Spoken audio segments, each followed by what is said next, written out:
La carica dei 25.000, tanti di studenti bellunesi che, dall'asilo alle superiori, si siederanno chi per la prima volta, chi per l'ultimo anno sui banchi di scuola.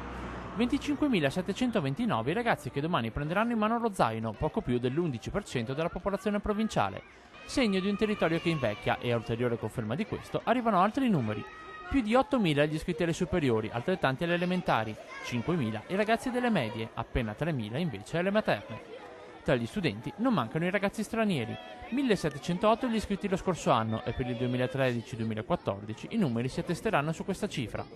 Quasi equamente divisi tra maschi e femmine, il boom di stranieri si registra alle scuole medie. Tra le nazionalità più diffuse, a quelle storiche come marocchini e albanesi, si stanno aggiungendo macedoni, rumeni e cinesi.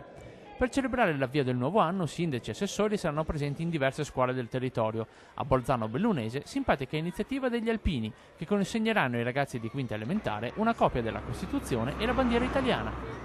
A Venezia, intanto, la regione ha scattato la fotografia delle scuole venete e dalla laguna puntano il dito non sulla distribuzione delle scuole nel territorio, ma sulla sicurezza degli edifici. Nelle isole e anche in montagna forse c'è stata molta attenzione, perché essendo poche le persone, anche le in realtà hanno potuto abbastanza in fretta evolvere. Direi che i centri storici delle nostre città, Venezia in maniera particolare, può essere più in difficoltà evidentemente perché non si possono spostare vincoli di belle arti, situazioni difficili ci sono.